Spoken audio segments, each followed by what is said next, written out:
some thoughts about canola soil fertility. So these are going to be my main points. If you look at our recommendations, our nitrogen rates are capped. They're not related to yield. All of our nitrogen and fertilizer recommendations aren't related to yield, but canola is even more special than that, because as long as you can find adequate nitrogen in that rosette that Ron showed, the yield is really going to be a product of the environment, the right temperature, the moisture, a long flowering, and nitrogen doesn't push that. So don't try to get 5,000 pounds of canola by putting twice the nitrogen on. And then phosphorus should be seed and near seed placed, and I'll show you a reason for that. And the potassium, if the soil test indicates it might be a problem, you always put on sulfur, and I'll show you why that is. And other micronutrients aren't important in this region, so don't worry about them. So I want to first key on the nitrogen, and the rates are roughly 150 pounds of N in this cooler and moisture region, and warmer and drier on this western region. You know, and some of you are going to be on this line, and so kind of give it your best effort. Try to figure out if you're west or east. If you experience more hotter and drier conditions over time, then you're more western farm. And if you tend to be a little bit more moisture and cooler over time, then you tend to be on that cooler moisture side. In addition, I want to point out here, we don't have this on our present canola circular, but if you look over at this area over there, this Langdon region, this Langdon region is carved out originally on our wheat publication when we did our nitrogen calculator, and that was because the soils contain quite a bit of little shale pieces, and that shale has high amounts of mineralizable ammonium. And so those soils themselves are a slow release fertilizer. And so we back off the rate. We have a special recommendation for wheat, and we encourage people to consider it with the other crops to shave the nitrogen rates back. And I know that you can do that if you're in that shaly Langdon region. You can see that at Henninger in a warmer and drier area, your response to nitrogen is a lot steeper. This is a return to nitrogen, a return to a nitrogen rate over here, the dollars you get, the gross dollars. And that depends on the price of the nitrogen as well here too. But in Langdon, see how shallow that curve is? It doesn't, it's not as steep a hill. And that's a product of that soil itself being a slow release nitrogen fertilizer. And I'll summarize this a little bit later on. But they're certainly capped 150 in the east, 120 in the west, and no reason to go higher than that. Here it shows it here, and in this chart, which appears in the circular as well, 120 for the west, 150 with the east. There's also some credits that you could consider off of those two things. Phosphorus is a big component, and I'll show you about the starter phosphate here in just a little bit, and the potassium. If your K test is above 120, you really don't have to worry about it. So those that really don't have to worry about potassium in this state are probably pretty few in the traditional canola growing areas. But phosphate as well. Most people are going to be putting some phosphate on. So what do? You broadcast it, you ban it, what do you do? So the big return on canola is very similar to the big return we get with sugar beets. They're both non-mycorrhizal crops, which means that they don't have the little fungal hyphae to gather phosphate from afar. And so putting the fertilizer with or very near the seed within an inch or two, here we banded it 1 by 1, 1 over, 1 inch down. And we have similar yields. In some cases, we have better yields. See, where it's banded 1 by 1, and the rate of P2O5 is that would be a little bit over 100 pounds of N per acre. See how the banded with the seed, how the yield went down. but banded off to the side, we're getting, quite a few more bushels. And certainly here with the broadcast, we're really not seeing much of a response until we get a really high rates. And if you've looked at the price of phosphate fertilizer, I don't think we really want to do that.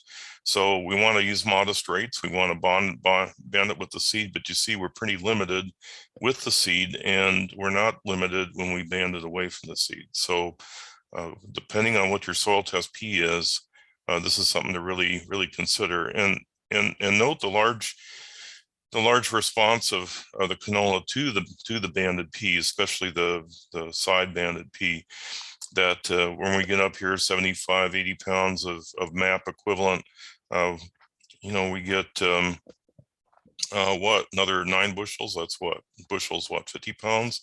I'm just going to say that, and then you can correct yourself in your head if I'm wrong. But that's quite a bit. 450 pounds of canola with 18 pounds of P2O5. It's not a bad return. Above that, not that big of a deal, but certainly think of that if you really need to apply some serious phosphate. So this is from Canadian work, and I stole it years ago, and I don't mind because they steal my stuff all the time for different crops. But notice if we're in sandy soil and we have those wider rows, you were talking about 15-inch rows or 20-inch rows, in a sandy soil, you don't do that. The rate there is 0.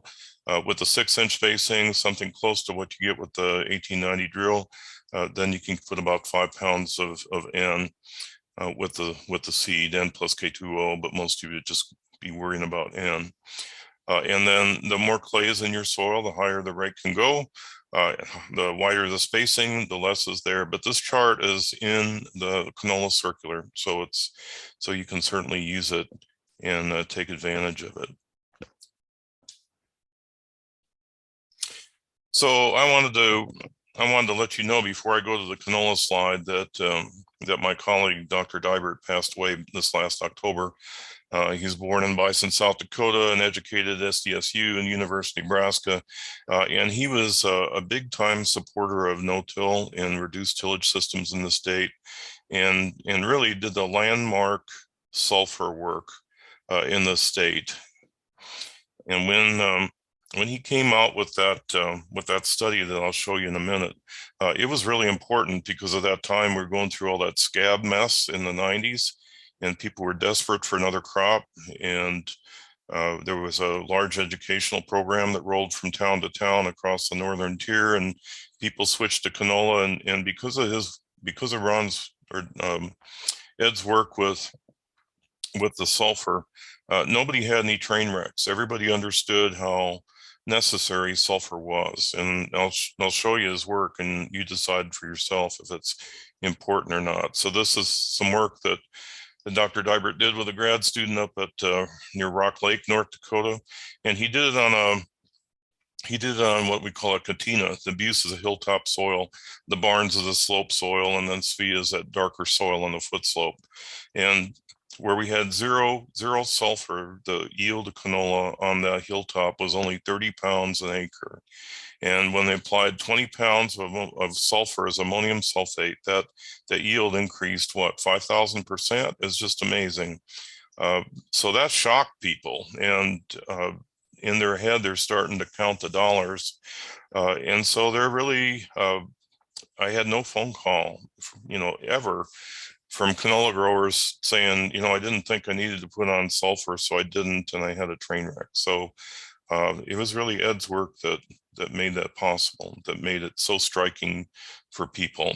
Also, you also see that double the rate as sulfur with elemental sulfur did not get close to what 20 pounds of sulfur as ammonium sulfate did. It's not that it's not 0, but who would want to leave 1,000 pounds of canola on the table? Certainly never, and certainly not this year. So that's really not something you should consider. You should consider a sulfate or a thiosulfate source. So I'm going to catch you up today, or at least have time for lots of questions. And so these are my summary points. Our nitrogen is capped at 150 pounds of N in the east and 120 pounds in the west. The Langdon region, I would shave that off by 20 pounds to be 130 pounds of end cap there. And if I was no-till, I may shave those off by about 20 pounds in the east and in the west, but probably no more than that. You want to make sure that there's plenty of nitrogen there, regardless of what the early season rainfall temperature is, so that whatever happens after that, if we get a good flowering period, there's enough nitrogen there to sustain any yields that we might achieve 4,000 pounds plus if it's possible. Greater N isn't going to increase the yield potential. The yield potential after the cap is applied is due to weather. Apply banded P. You can put it with the seed, but only to a certain point. And then you're going to start to see stand loss and yield damage. So if you need some higher rates of P, then you need to think about a little bit of space in between where you're going to put the seed and where you're going to put the fertilizer. Always apply sulfur as a sulfate or a thiosulfate form. The amount of ammonia that's in the sulfate, and certainly never ammonium thiosulfate, the rates there are just too high to be put with the seed. So that's a broadcast application. If you're forced to put on broadcast phosphate, I think this year I would seriously think about reducing the rate some, because the price is just so high. But if at all possible, you know, what are we, middle of February, and it'll be at least 2 months or so before you're really getting into the field. Think about a way to get some phosphate near the seed, and then you have flexibility, and you'll have way better canola banding that you ever would broadcasting any rate of phosphate. And then finally, there's just a horde of miracle products out there, and all of them are going to increase your yield 10%. And if you used them all, you know, your yield would increase 4,000%. But of course, that's not possible. So just be really wary. It's not a bad thing to do a little trial if a person has some time, but don't try it on 2,000 acres. Try it on 2 acres, 10 acres, 20 acres. And multiple strips are always a good thing compared to just one half of the field or another half of the field.